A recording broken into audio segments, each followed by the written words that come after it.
You sure you want to go in there all alone? I'll go in there. I got you, girl.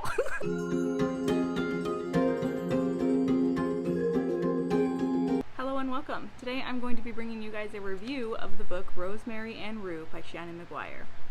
Now, before I get to the review, if you guys enjoy this by the time you get to the end of the video, go ahead, like, subscribe, all of those great things, because it helps.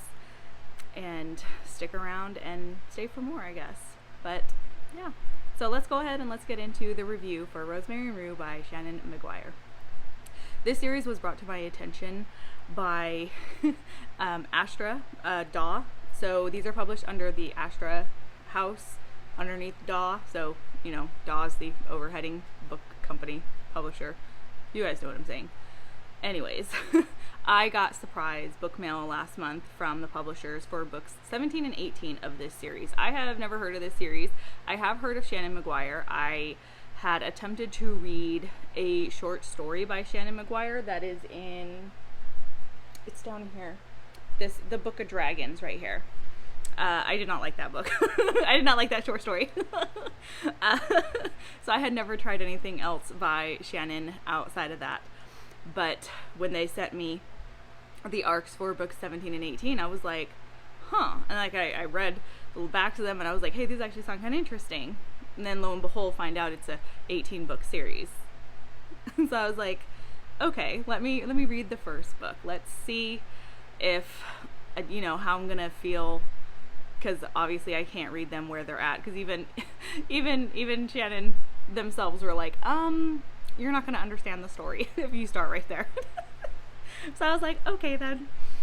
So obviously I picked these up from my local library. The basis of the series is you follow October Toby Day, and she is a changeling who lives in between the Fae world and the human world. She lives in California because she's in San Francisco, and she is basically a detective. And she, in this particular book, you find out that she was kind of like betrayed in the beginning of the story, and then she like slowly re-enters the Fae world and has to, because she's forced she is forced by Evening Winter Rose back into the world of Fae and solving crimes and such, because when something happens with Winter with Winter Rose. That's like the basics, that's the basic plot of this one, is Toby being forced back into a world that she has been trying to remove herself from because she feels burned by both sides. She's just choosing to go with the human route because it seems easier in her opinion. Now, initially when I started the story, I actually thought it was alright. It was okay. It wasn't like anything super big, huge, and compelling. I will say the first scene where we get to see what happens to her, which causes I think it's a 12-year time jump if I remember correctly. I thought it was kind of funny, honestly. Like what happens to her specifically, I was like, this is kind of funny. I was like, I know I'm supposed to be taking this seriously, but it's kind of funny. Because it felt so out of left field, and I was like, I wonder if that's going to be like a going theme for this book. Like things are just going to be kind of like random, that they're kind of funny. So after that initial scene though, jumps the 12 years into Toby's life, and for the first like good half of this book, I was like, man, this girl is depressing. She is so utterly depressing. She's always just like, I'm a changeling, no one likes me, my life is so sad, being a changeling sucks because everyone's so mean to us because we're changelings. And I was like, oh my god, I get it. Shut up. Like, like I cannot lie. Like the beginning was rough for me because I was just like, you are so in your feels right now. Like, oh my god, can you stop reminding me? And I was just kind of like, God, I hope this like changes after a while, which it did. It eventually did. And the thing is that, like, it's not to say that I don't understand where her depression and her thought process was coming from, because I did. I completely understood why she thinks the way she thinks, because the changelings are treated like trash, basically. Like they're not treated well within the Fae world because they harbor on the side of human and Fae, and they're seen as weak. And so I definitely understand why she has the very depressive tone that she has in the beginning. And then based off of like that initial situation, I was like, okay, like I understand her depression, but I'm tired of hearing about it. I'm tired of hearing about how everyone is just mean to the changelings. But then the middle of the book started to hit, and she started being brought back into the world of the Fae, minus the few in the beginning who were always just kind of like there, like Tybalt. He's a cat shit. I think I'm saying that right. She has a pronunciation guide in the beginning of the book, which I am so grateful for. But he's basically like the Lord of Cats, and I'm like, I like this guy. I like this guy. And he just kind of like, he appears every now and then throughout the book, but he's an interesting little personality, and like the way he kind of like messes around with Toby it's cute. Like their interactions are like kind of adorable. So I'm definitely looking forward to seeing like their overall relationship and like what direction it goes. Not as in like if they become love interests or something, but just like what path like it all goes down, because she knows so many people. So as I was saying, when she starts to meet back up with people who she used to know beforehand, that at this point we had only heard about through her musings and internal thoughts and such, that was when I started to actually enjoy it a bit more, because we started to see her interacting with other people. It wasn't just following her and her depression. We got to see her like start to interact with different characters, and seeing her reunite with characters who she purposely like kept herself away from. And when this started to happen, this was when I started to really kind of see the writing skill that McGuire has, because a lot of those scenes, even though like this was like my first time meeting these characters, seeing how they were reacting to finally seeing Toby again, and Toby like going to them and talking to them, and seeing like the reunion of them, there was so much emotion in them that I was like, I'm getting a little teary-eyed here. Like, what's happening here? Because I was bored first. Now I'm like, these are really heartfelt reunions. And started pulling at my sensitive little heart, and I was like, maybe this is a possibility that the first book isn't going to be like the strongest in the series necessarily, but I can see McGuire might actually have the ability to make me cry. And as if you've been watching the channel long enough, that's what I want in my books. That is the emotion that I want I want to cry. It's just how it is. So there was quite a few moments in this where I was like, oh my gosh, this is so sad.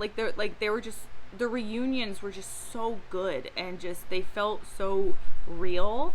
And seeing the way the characters responded to finally being able to reunite with her, seeing the anger, the happiness, and the sadness all rolled into one, it was done so well, and I really, really appreciated that. And then as I'm going through most of the book, I don't know who is the culprit of the crime that she is solving. And it's really not until about page 300 that I figured it out. The book is only like 320-ish pages. 350. No, because that's, hold on a second. Because there's a sneak preview in here for the next book. So it's like 340-ish pages for the story itself. So about 300 was when I started like seeing the evidence of who the culprit was. So like I was actually really digging that aspect, that she's introducing all of these characters to us, and I'm just like, I don't know who I like. Is it the queen? Is it the old friend? Is it the old boss? Is it the random guy? Like, who is it? And I really appreciated that, because I don't like being able to predict my books.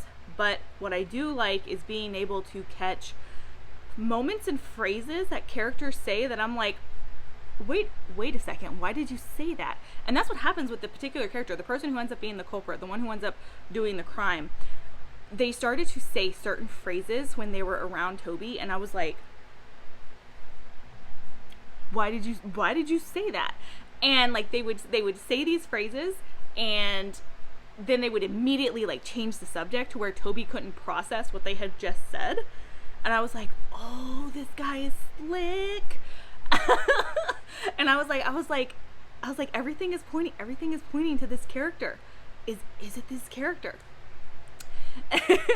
And so by the time it got revealed who it was, I was like, oh my god, my suspicions were correct. It was this character. But I was so excited that it took up to 300 pages for me to even think that, because there have been other books with detective style storylines where like by the 100th page I'm like, oh, it's this person, and then it turns out to be that person, and I'm like, you wrote a 300-page book and by page 100 I knew who it was? That's boring. You got to keep me on the string. Like, that's the whole reason for making me want to read your book, is not knowing who it is and trying to figure out who it is. If I have it figured out long before the book is over, that's the problem. But if I have it pretty much figured out by at least with only 50 pages left in the book, I'm not mad. Now, the ending though. The ending is what solidified this book for me as to this being a potential favorite series. So I walked away giving this a 4 stars, so I'm gonna go ahead and like clarify that for you guys. I walked away with this being a 4 star, and that's just because the beginning was a little rough for me, but I stuck it through.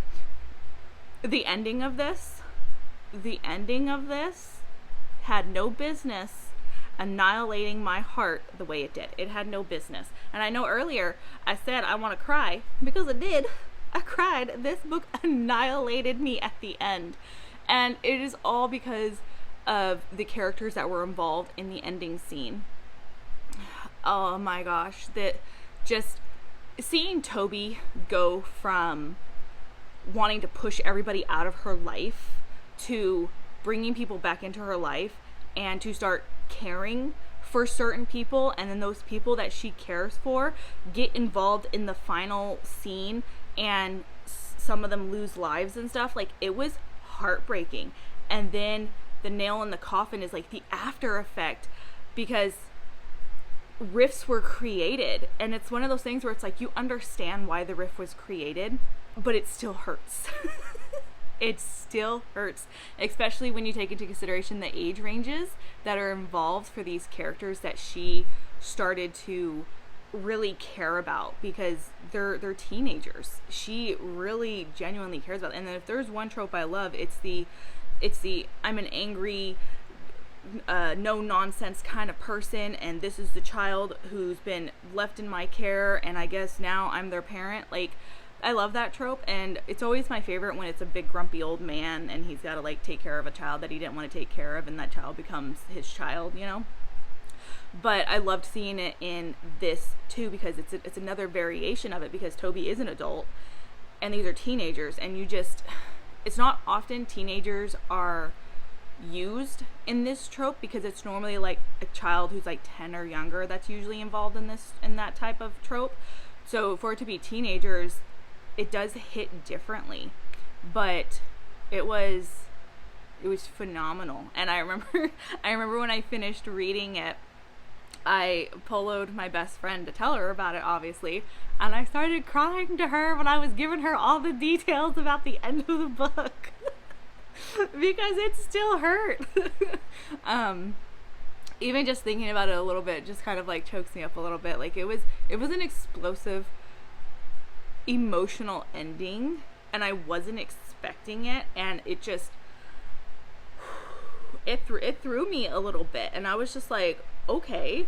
Like, I went the whole book being like, and then being like, you know, she's got the potential to make me cry, and then she annihilated my heart and soul, and I was like, well, that's rude. That's really rude. Even though that's what I want in my books.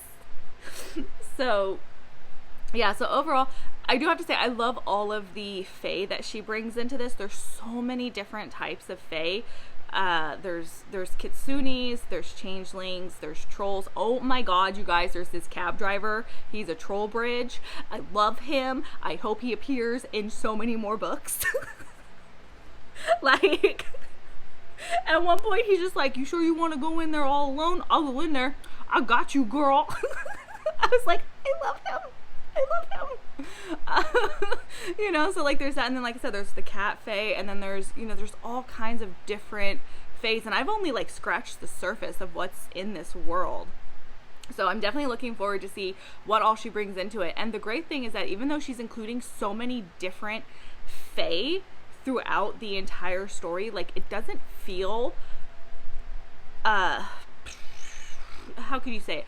It doesn't feel like she's just overdoing it. It doesn't feel like there's like this push to try and make it as wild and crazy as you can by including so many different types. There's this balance that Maguire manages to create while bringing in all of these different fae creatures. I can really appreciate that because that's not something that can be easily done. I've seen it before in books where they try and bring in, you know, elves and trolls and goblins and, you know, everything under the sun, and it just, the balance is off and it just feels weird. So the fact that Maguire was able to find a very good balance within her world is really great. So I'm definitely looking forward to the next book. I've actually started the second book already. One of my other little teenage favorite, one of my other characters who's a teenager, because she meets a few teenagers in this one. One of my other little favorite ones, he appears in the second book already. And I'm like, oh, you're one of my favorites. So yeah, definitely already looking, you know, enjoying the second book, and I'm hoping that I will continue enjoying the rest of the series, but definitely worth checking out, especially if you like the urban fantasies. There's just, like I said, for me, the beginning was just a little bit rough, but then once I actually started getting to the actual fae world and meeting all the other characters and starting to see Toby's interactions with people and seeing her emotional state change and seeing her start to grow and reopen herself up to letting people into her life, it really took a different turn and really became something that was so much more interesting to read. That is my review of Rosemary and Rue by Shannon Maguire, the book 1 in the October Days series. So if you've read this, drop a comment below. Remember, like, subscribe, all those great things, and I will talk to you next time. Bye.